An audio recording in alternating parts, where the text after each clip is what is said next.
Solo levelling Ragnarok के नए chapter में आपका स्वागत है। तो अगर आप ऐसे ही जल्दी जल्दी सोलो लेवलिंग रैग्नारॉक की वीडियो सबसे पहले देखना चाहते हो तो चैनल को जरूर सब्सक्राइब करो। पिछले एपिसोड में हमने देखा था कि सहो कुछ हंटर्स के साथ एक डंजन में जाता है और वहीं पर एक डीमन आकर सारे हंटर्स को कैप्चर कर लेता है और अपने साथ ले जाता है। अब आगे एपिसोड की शुरुआत में हम सहो को देखते हैं। उसे कुछ बहुत अजीब सा महसूस होता है। वो बार बार बेरू की तरफ देखता रहता है। बेरू पूछता है, क्या हुआ लिटिल लॉर्ड? सहो कहता है, एक क्वेस्ट अपीयर हुआ है। ऐसा लग रहा है कि आसपास किडनैपिंग हो रही है। क्वेस्ट में लिखा होता है, जितने लोगों को मैं बचाऊंगा रिवॉर्ड उतना ही ज्यादा होगा। सहो सोचता है शायद लोग यहाँ बहुत जल्दी बड़े खतरे में पड़ने वाले हैं और तभी वो अपने इंस्ट्रक्टर यानी हयंग से कहता है, हयंग मुझे लगता है रेड पार्टी के साथ कुछ हुआ है, हमें जल्दी से जल्दी यहाँ से बाहर निकलना होगा। ये सुनकर हयंग चौंक जाता है। तुम्हें कैसे पता? सहो कहता है, मेरी गट फीलिंग कह रही है। मैं गॉब्लिन्स भेज रहा हूँ, वो तुम्हें एग्जिट का रास्ता दिखा देंगे। हम देखते हैं गॉब्लिन्स हयंग को आगे बढ़ने के लिए इशारा करने लगते हैं। तभी हयंग रुकता है। रुको, एक मिनट रुको। और तुम्हारा क्या सहो? सहो जवाब देता है, मुझे वहां जाना होगा। रेड पार्टी को चेक करना होगा कि वो लोग ठीक हैं या नहीं। ये सुनकर हयंग पहले हैरान होता है, फिर खुद को शांत करता है। हाँ, तुम सही कह रहे हो। वैसे भी अगर मैं यहाँ रहा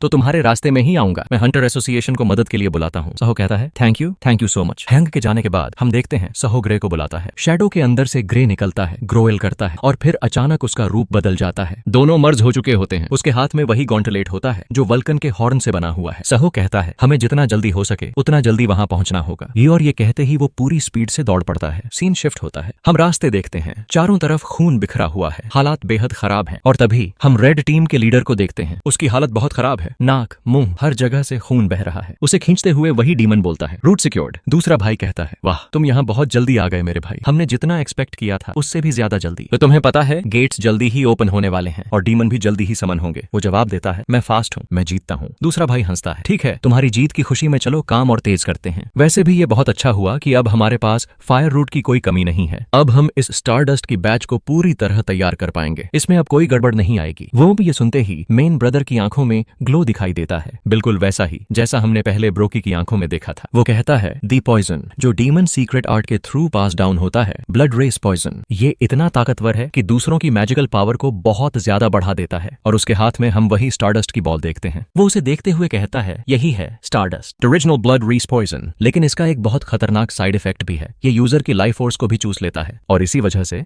ये हमारी सबसे परफेक्ट क्रिएशन है। फायर को हमने मिस्ट वन के फ्लेम से बदल दिया है और अब इसका साइड इफेक्ट बहुत ही कम हो चुका है। जो कुछ भी हमारे साथ हो रहा है सब कुछ उन्हीं भगवान के दूतों की वजह से है जिन्होंने हमें ये रेसिपी दी। यहाँ तक कि जो मासू क्रिएचर्स सोल्स को करप्ट करके उन्हें माइंडलेस मॉन्स्टर्स में बदल देते हैं, उन्हें भी यहाँ उन्हीं दूतों ने लाया है और इसी वजह से हम जैसे लोअर डीमंस को भी ताकतवर होने का मौका मिला। ये सुनते ही दूसरा भाई कहता है, एग्रीड। पाउंड उसी बंदे को अचानक एक हंटर की प्रेजेंस महसूस होती है। दूसरा भाई पूछता है, क्या अभी भी यहाँ कोई हंटर बचा हुआ है? वो जवाब देता है, नहीं, लेकिन लगता है कोई नया हंटर आया। और तभी दरवाजे की तरफ उनकी नजर जाती है। अचानक वो दरवाजा बाहर से उड़ते हुए अंदर आ गिरता है और वहीं हम सहो को देख। उसने दरवाजे को इतनी ताकत से लात मारी कि उसका एक हिस्सा हवा में घूमता हुआ गिर रहा होता है। तभी वही डीमन जो सारे हंटर्स को मारने गया था दरवाजे के बचे हिस्से को काटता हुआ सहो की तरफ बढ़ता है। सहो अब पूरी तरह अंदर आ चुका है। वो इस जगह को देखते हुए कहता है, क्या यही वो जगह है? लेकिन जैसे ही वो सामने देखता है वो पूरी तरह हैरान रह जाता है क्योंकि उसके सामने बहुत खतरनाक टाइप के डीमंस खड़े होते हैं। वो सोचता है, क्या ये सब ह्यूमंस हैं? और इससे भी ज्यादा डरावना इनके पीछे जो मैं देख रहा हूँ वो क्या है? क्या इन्होंने अलग अलग मिस्ट वन को बांध कर रखा है? क्या ये लोग कोई रिचुअल कर रहे हैं? आखिर यहाँ हो क्या रहा है? तभी उसकी नजर नोटिफिकेशन पर जाती है, current number of survivors 7, number of rescued survivors 0। ये देखकर उसे थोड़ा सा रिलीफ मिलता है। लेकिन तभी डीमन की ब्लेड उसकी गर्दन तक पहुंच चुकी होती है। इंस्टेंट सहो झुक जाता है और उस वार को डॉज कर लेता है। ये देखकर वो डीमन खुद हैरान रह जाता है। सहो उसकी आंखों में देखते हुए कहता है, रास्ते में जितने भी डेड हंटर्स मैंने देखे क्या वो सब भी तुम्हारी ही करतूत है? और तभी वो उस डीमन को एक बेहद खतरनाक पंच मारता है, इतना जोरदार कि वो पीछे दूर तक खिसक जाता है। ये देखकर दोनों भाई अपने हाथ में स्टारडस्ट की बॉल देखते हैं। एक दूसरे से कहते हैं, लगता है भाई अब हमें भी फाइट में उतरना पड़ेगा। और तभी दोनों स्टारडस्ट निगल लेते हैं। सहो अभी भी उस डीमन से लड़ रहा होता है लेकिन तभी वहाँ एक अजीब सी आवाज गूंजती है, आता है, यंगेस्ट आ जाओ वहाँ से। ये सुनते ही सुह चौंक जाता है। उसी डीमन को देखते हैं, उसका हाथ अब बहुत ज्यादा बड़ा हो चुका है। वो बेहद खतरनाक तरीके से सहो पर एक जबरदस्त पंच मारता है, इतना जोरदार कि नीचे की जमीन तक फट जाती है। लेकिन सहो को देखते हैं, वो आसानी से उस अटैक को डॉज करता है, साइड होता है और पीछे की तरफ आ जाता है। पर तभी वो और ज्यादा चौंक जाता है क्योंकि उसके पीछे दूसरा डीमन यानी दूसरा भाई खड़ा होता है। वो अपने हाथों में मैजिक या फिर इलेक्ट्रिक शॉक जैसा कुछ पैदा करता है और उसी से सुओ पर हमला करता है। देखते ही देखते सुओ की पूरी बॉडी में बिजली दौड़ने लगती है। अब सहो की हालत बहुत ज्यादा खराब हो चुकी होती है। वो सोचता है ये तो, पर तभी वो जोर से कहता है, अराइज। और ये कहते ही हम देखते हैं वहां जितने भी सारे गॉब्लिन्स थे उसके सारे शैडो सोल्जर्स सब एक साथ अपीयर हो जाते हैं और उन सारे मॉन्स्टर्स पर हमला कर देते हैं। ये देखकर दोनों भाई भाई पूरी तरह हैरान हो जाते हैं। एक भाई चिल्लाते हुए कहता है, नहीं ऐसा नहीं हो सकता। वो अभी भी सहो को पकड़े हुए होता है, लेकिन तभी सहो उसे अपने हाथों से पकड़ता है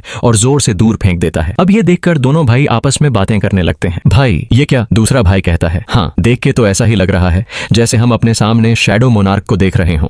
यही वो दिन था जब हमारी पूरी जाति यानी डीमन रेस पूरी तरह तबाह हो गई थी। लेकिन चिंता की कोई बात नहीं है, ये बंदा अभी भी शैडो मोनार्क से बहुत कमजोर है। गए पर फिर भी हम देखते हैं वो सारे गॉब्लिन्स को एक एक करके मारते जा रहे हैं। दूसरी तरफ सहो को हम वहीं खड़ा देखते हैं। वो सोचता है ये लोग ब्रोकी से कमजोर हैं, लेकिन अगर ये दोनों एक साथ ऐसे ही लड़ते रहे तो मुश्किल बढ़ जाएगी। और वैसे भी मैं अपने शैडो सोल्जर्स को बार बार जिंदा नहीं कर सकता, नहीं तो मेरा बहुत सारा मना वेस्ट हो जाएगा। लगता है अब मुझे वही मेथड यूज करना होगा। फ्लैशबैक। हम पास्ट का सीन देखते हैं। बेरू कहता है, माय लॉर्ड आपने जितना कहा था उतनी यादें देखने के लिए मैंने उतने कॉर्प्स खा लिए हैं। वैसे भी शैडो सोल्जर्स मरने के बाद जितना ज्यादा टाइम बीतता है उतने ही कमजोर होते जाते हैं। पर क्या कोई खास वजह है कि आप ऐसा करना चाहते हैं? सुओ जवाब देता है, नहीं बस इतना है कि ब्रोकी ने मुझे सोचने पर मजबूर कर दिया था। जब वो मुझसे लास्ट फाइट कर रहा था वो रिग्रेट से भरा हुआ था। वो खुद इतराम के कंट्रोल में था और इसीलिए अब मैं उसे शैडो सोल्जर बनाकर एक वॉरियर बनाना चाहता हूँ। लेकिन इसके लिए मुझे तुम्हारी मदद चाहिए ग्रे। मैन ग्रे ये सुनते ही खुशी से ग्राउल करता है। प्रेजेंट टाइम सहो जमीन पर अपने शैडो पर चाबी रखता है और कहता है, अराइज। ये उसकी शैडो चारों तरफ फैलने लगती है। वो कहता है, ब्रोकी अगर तुम्हें अपने पास्ट का रिग्रेट है तो मैं तुम्हें एक मौका देता हूँ एक बार फिर फाइट करने का। अगर तुम अब भी फाइट करना चाहते हो तो मुझे जवाब दो। बहुत दूर हम ब्रोकी की बॉडी को गिरी हुई देखते हैं। शैडोज उसके अंदर समाने लगते हैं। कुछ देर बाद ब्रोकी उठता है। अब वो सहो का शैडो बन चुका होता है। वो जमीन तोड़ते हुए बाहर निकल आता है। ये देखकर एक डीमन चिल्लाता है, क्या ब्रोकी?